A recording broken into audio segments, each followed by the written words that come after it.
Are we there? Yes, we are. Right. Hello and welcome, Miss Kelly. So grateful that you said yes to this conversation. Abuse, My pleasure. a very different story of change. So, yeah, would you like to introduce you shortly? How we met? Sure. And yeah. Yes. My name is Kelly Robson. I live in Australia, and the lovely Simone has. We've seen each other on classes over Zoom, but we've also met more recently at the Certified Facilitators class in Noosa early this year, where Simone was the host, the online host, and you were interested in a conversation I had about abuse during the class. Yeah, that was so inspiring. You told the story, like how you was talking about forgiveness when you experienced all these things. Like, I mean, it was just inspiring. And what changed from that for you? I was just wondering, like, how many people are in a situation like this, and there's always this blame, shame, guilt, all the distractor implants, like all that, Yes. and you never really get free from it. It's something that's just with you forever. And Yes. I was just thinking, like, can you tell the people what you've done that really changed for you and your dad? Yeah.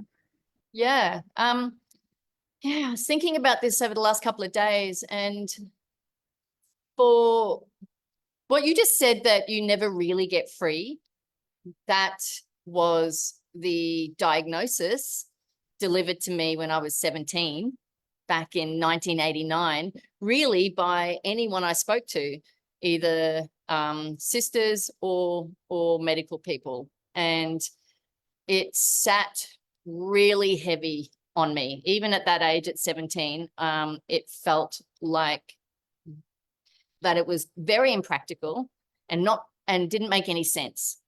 That's all that was available for me, was that I would actually, the words that saved me, I always say, my sister said to me, you will never get over it. You'll have to learn to live with it for the rest of your life. You'll have to take antidepressants forever, and you will always be depressed. And I'm so grateful she said that to me. There's a little age difference, and I could see, if I choose what you said, if I buy into this, I'm going to have your life in a few years' time, and you're really suffering.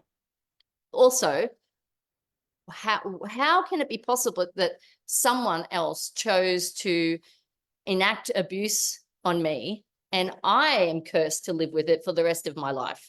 But I don't want that.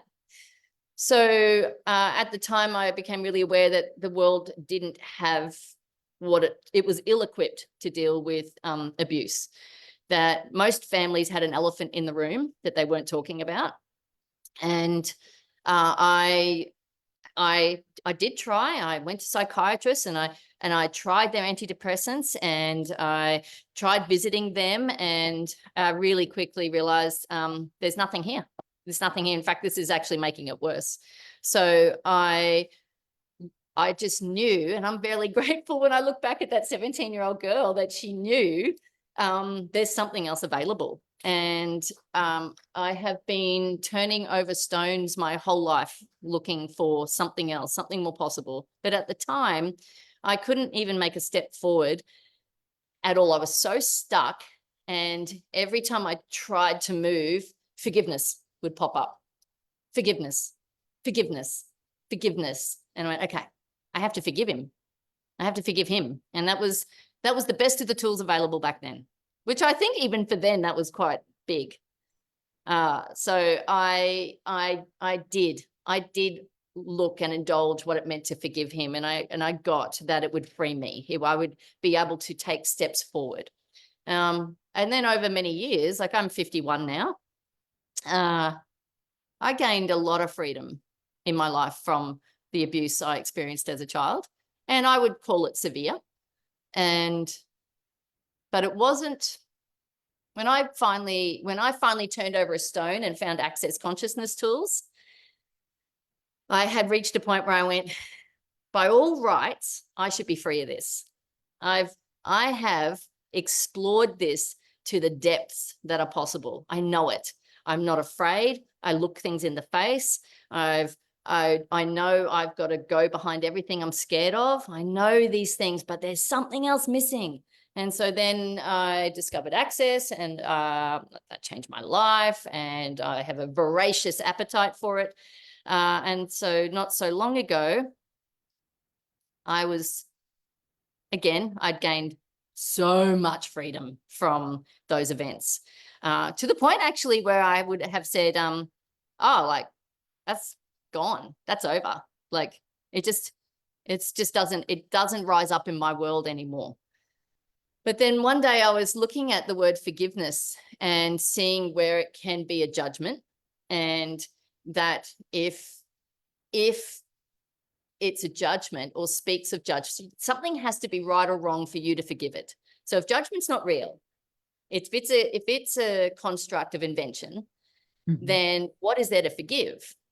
And this question just came to me. I'm sitting on my own, looking at my beautiful view at home, and I thought, what if I said to my dad, he didn't do anything wrong? And there was such a crack, such a huge, like, what the fuck was that? I have no idea what that just created, but I know it did something. And it rippled and rippled and rippled. There's no evidence of what it had created other than the ripples. And then a couple of weeks later, I was having a conversation with a girlfriend of mine, and we love to talk about consciousness and all sorts of things. And I'd begun playing with the question a lot, when did I choose this? When did I choose this? When did I choose this? And I asked in this conversation, when did I choose this particular thing? And I watched really quickly, but watched my awareness travel back through my lifetime, and it went to go where normally all these negative things are generated, which was my childhood. And it went there and there was nothing there. It didn't exist. And it scooted past this lifetime into a different lifetime. I don't know how many, it didn't even matter. It was just a different lifetime that I didn't have access to. I had no access to these awarenesses, because I still had this thing that I always used as my reasons and justifications for whatever I was creating. And so at this point, I discovered whatever this thing was that I was choosing came from a different lifetime. And then I just sat there going, holy shit, that's gone. That's like gone. That was amazing. And then a really interesting thing I found out a few weeks later was that the same time of me posing this question to the universe, my father, who'd been an alcoholic my whole life, had quit drinking. And I immediately got what it changed for him. Yeah. So I think the biggest surprise was, I know when I choose greater for me, that it changes the lives of those around me. I can't change without someone, my nearest and dearest, also changing. If I'm changing, I change with the way I interact with you. Therefore, you will change with how you interact with me. Just is. But this was so magical that it created such a large change in my life, in his life, that whatever had whatever had generated alcoholism for him, but because it had vanished in my universe, he'd been released as well. Yeah. And I heard this story and I'm like, OMG, wow. Because my dad was an alcoholic too. And I thank you so much for this inspiration. I'm like, okay, what if he didn't do anything wrong? Because like, as you said, like with an amount of getting the access tools, using them, creating change, having ease, having like that lightness, all the past things are not really like, it's not affecting my life hugely. It's like the choice I make now affects what my life will be like, not so much what I experienced in childhood. Yes. But that was so inspiring, like, oh wow, okay, so what if I could really let go of that burden on him that he did something wrong, like there was violence, it was not sexual abuse, and also a lot of gaslight in so many ways. I mean, and I was like, okay, what if he didn't do anything wrong? And it was CF training last day, I remember that. And then a few days later, first day in Germany back, I get a call from my brother. My father had an accident. He fell through the glass house and like he was in coma and like really Wow. like whoa, he went a different road. Like Wow. I thought like he will choose like your dad, like stop drinking. There's a different way to stop drinking. A different way. Yeah. Yeah. And I mean, there was a whole journey and process with all of this. And like we are 4 kids and it showed me so much in so many ways. And I also like what I really be so grateful about all the people choosing the classes of access consciousness. I know the most magical people around the world that contributes. And I could Yes. sense like with all that coma and like everything he was choosing and not clear on. And there were so many people supporting him with allowance and choice and magic and miracles. I Yes. mean, he had with turning 80 an operation of 11 hours and everything went well. I mean, there were miracles. And like, wow, really, I could acknowledge him. I could see my choice. I could perceive his choices. And also oftentimes where he was just like, I don't know how to choose. And then like, yeah, it facilitated so much in so many different ways. It was amazing. Yeah. Yeah, that's beautiful. Yeah, when you said he didn't know how to choose, and like, what if, there's some sense of a responsibility for us to show up for ourselves that allows others space and freedom, and that if I withhold and refuse to show up, I'm withholding to others, which is a form of abuse. Mm.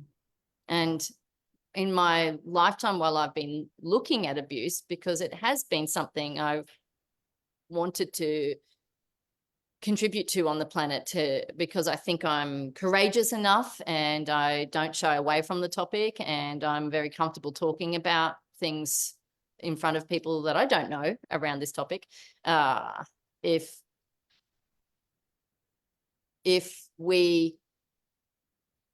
there is tiny little acceptable abuses, and then there's these giant kill people type things. But when I look at it all, it's all functioning from the same structure of gaslighting. Like, gaslighting is a really effective tool. Totally. And like, Yeah. it's, I mean, I love that Dr. Dane here explains in his book, Being You, Changing the World, like how he experienced abuse and then he got facilitated. And the more Gary saw him as a victim, the more angry he got because there was Yes. not, like, it's like Yeah. both parts created. Now that it sounds uncomfortable. Like, how can I say yes to this?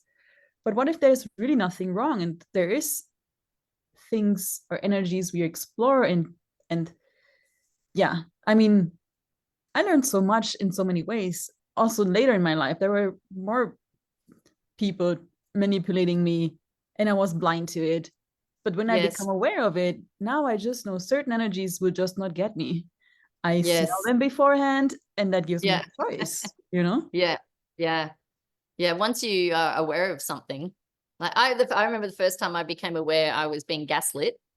I was so excited that I was so grateful to the person, and I was so excited because I became so aware of it. And then I realized if I'm being gaslit, then I have to be gaslighting. I have to be. You can't be gaslit if you don't gaslight. You have to, it's a participation sport. And that's it. It goes both Yeah, ways, yeah. it does. Yeah, yeah. And so be it. That's okay. It just is. It just is. And the power of acknowledging what is really sets you free on topics. So I could get caught up in hating this person for gaslighting me, wanting to make them pay. And now I am very much participating in this Mobius strip. You will never get off. It's designed to beget itself. Or I actually want to choose happiness, and I want to choose freedom, and I want joy. And so what's the gift in finding out I'm effectively being gaslit? Well, it's fucking awesome. Yeah. I'm going to be free of this. Yeah. Yeah.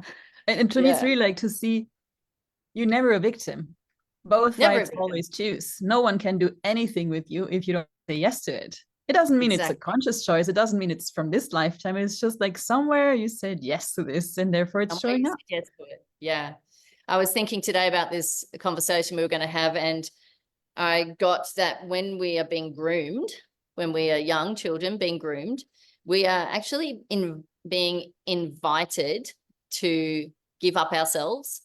So there is a space where we have chosen, and not to say children, not for it to be misunderstood, that small children are going, okay, yeah, I'm all for it. Again, it's the gaslighting is a very effective tool. And so we give up ourselves for the secrets and lies. And for me, the worst of it all was the silencing. You can't speak now. And I think that was the most damaging thing to undo, to find, to get to the core of. Like, oh, I've been thoroughly silenced. I completely gave myself up for this secret and the silence of a secret. And then I was gaslit into being, if I speak about this, I'm now the abuser and your mother will be the victim. And we must protect her at all cost. Wow. So don't abuse your mum by speaking up. What a mindfuck. Totally. And for me, it was like that the gaslight in a way, like there's never spoken about. As you said, like no problem was ever discussed. You just had to know where you're wrong and what you should do different. And like my antennas were so well, like as soon as some things are not going smoothly, like still on that, like, okay, what did I do wrong? Should I have done different? But there's always that wrongness. And I can see now in the conversation with you, like, wow, why did I choose that he is with me how he was? Because I was desperate to find a way to become normal. And I could sense I'm so different. That's not okay. Help me to have problems. Help me, like. Oh, yeah. So your problems make you normal. Yeah, like that I can fit in. Yeah. Yeah. Yeah, Because I could exactly. always sense like that's a not fit. So too much energy. Yes. Yeah, there's always this lovely other side to it that we're just not aware of, that, I look at what did I choose this lifetime for? What did I choose this for? And I am aware that there's, because partly I want to change it. I'd like to be part of changing this on the planet, and I get that I did need to experience it. And just the other day, I also got that there was a little bit of vindication from other lifetimes where I actually wanted you to pay for something. And I'm grateful to having those awarenesses, so I can, like, everywhere I was creating that I can change it. Everywhere I was contributing to that, I can change it. Everywhere I'm contributing to abuse on the planet, I want to change that. Everywhere I'm allowing this to exist. Yeah. And that's the thing. So the only person we can change are ourselves. You cannot change the situation or the other person, but you can change your point of view and what energy you put into all the things that are showing up or has shown up. So, and that's powerful. Like, I also would like to mention everyone watching this, like, if you have experienced abuse, really have a look who is in your area that could run your bars, because that changes so much to have that. Like, most of the problems have a really strong component of thinking about stuff. And if that's just space up there, things can change. That's at least what I'm experiencing. Like, yeah. Yes. Yeah. I think I think the biggest suffering for me was the constant ruminating over events and being stuck with them. And I think they wear you down into a state of depression. And then there's a big push to resist and avoid them. And somehow, if you can resist it and avoid it for long periods, you're successful in getting over it. Maybe you get over it for a month. Maybe you get over it for 10 years. But if you're resisting and avoiding, eventually you get tired and it crashes down on you again. And that's what I've loved about applying allowance to this, and to him and to myself, to have freedom from all of that. In my 20s, I was lucky enough, I had an awareness that my nightmares are made of the things I refuse to look at. Literally the nightmares I would have at night. And so I thought, what if I just go and visit that little girl and hold her hand and actually stand with her through every event, and remind her that she's safe and this isn't happening, and I'm there to take care of us now as an adult. And instead of looking away, we're just going to look at every event from beginning to end. It took me 6 months, and my nightmares stopped for the first time in my life, in my late 20s, heading into my 30s. That's that distractor implant of fear. What you really are looking for is behind it. Yeah. Like nothing is greater than you unless you make it so. And if that sticks in, like, wow, if anything seems to be greater than you, it's your choice to make that thing greater than you. And you can change that. Like, oh, wow, what if I would not make that greater than me? Yes. What else can I be with this? Like, yeah. Universe, Earth, show me a different way here. Yes. Yeah. That's so quickly answered when you ask for help from the universe and the earth to show you that. And also to know the universe always responds. It will not let you, like, yeah. Yeah. Yeah. You know, and abuse are really just big bullies. Like, I mean, not to diminish people's processes with it. And I get the magnitude of it for some people or wherever they're at. But if you can really look at that person outside of you and your experiences with them, they most likely have experienced a lot of abuse themselves. So, you know, where does your blame end? How do you, it's this silly thing again. I want to be forgiven for all of my foibles because that I blame for being abused. And so that person probably does too. So it's all so silly. And bullies try really hard to be bigger than you and terrifying. But that's all it is trying really hard to be bigger than you and terrifying. That's all it is. Yeah. And you can just stand and look at it and go, well, that was interesting. That reminds me of a colleague I had. Like, he always was just touched the ladies' butts and like was always kind of like crossing the lines. Yes. And in the beginning, it's kind of like, okay. But then a certain point, like, hey, I don't like this. And then I started to speak up, like, hey, I don't like this. Stop that. Yeah. Yeah. Okay. And then there was a day where really more people were complaining about him. And I did something, like, it was a silly class. I was working in a restaurant too. And I put it on the wrong spot. And he shouted at me like, hey, you can sit in a normal tone. And then like, yeah, then go and complain about me. And like, and then I was surprised on myself. I just crossed the thingy, stood in front of him like, I don't want to complain about you. I just want that you talk normal to me. And then I went away like, where did that come from? But that was the moment like where I really made the choice for me. No one speaks like this. And like, this is just not okay. Like, and sometimes you need to, some people, yeah. It was a choice for me. It was not against him. And then like weeks later, I was in vacation, and then I came back from vacation to work, and he was gone. He was fired because people were complaining. And like, oh my God. And I could see like over all these years, I was so grateful to him because he always forced me out of my little world. Yes. Stand up for myself. Like, I can play victim, and then this will never change. Or like, okay, for this to change, I need to make a different choice. I need to have a conversation. Like, and it was sometimes uncomfortable as fuck. But it made me like really choose different. Like, thank you for always putting yourself over me. And like, no, you're not. And like, you're not. Yes. But this goes Thank in you for ways. showing me where I always put myself under you. I'm always putting myself under you. Thank you for showing me that.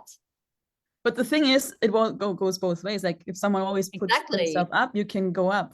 But if someone needs you to be bigger than them, and you're like, no, we're 50-50. It goes in the other direction too. It does. So. It does. That there's such a gift in everything. If you asked what's the gift in this, and it's probably more of yourself quite often.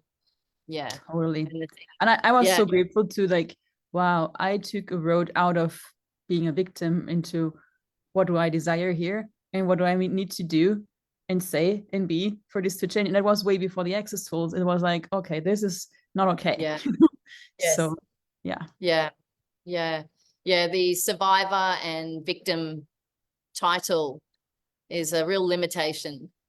I really caution people against adopting it. I get you need to create a whole construct in your life to be that. You will now be a survivor. So what does a survivor do? What's a survivor be? And now you have to be the victim. And you're most likely going to become a victimizer.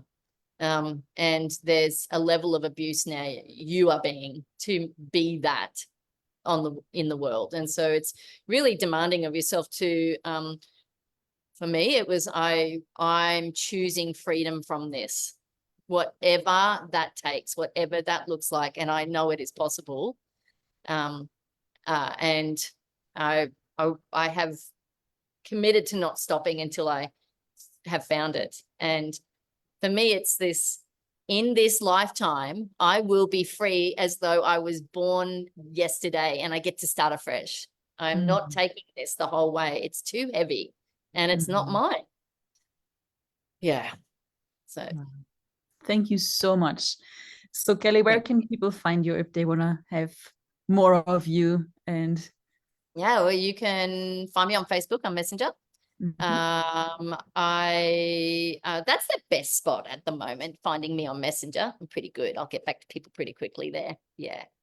And I wonder what other classes or telecalls would like to be facilitated with you. And yes, your ease with this topic are really willing to change it, because I guess it's a choice to be willing to change it for it to change. Otherwise you will be supported in being a victim. But the question is that enough for you? So I love that. Yeah, it is a big topic and there is a lot to unpack with it. I would love to do more to help people choose more freedom in this space. Thank you so much. Thanks everyone watching. Thank you, and see you soon. Bye. Thank you. Bye.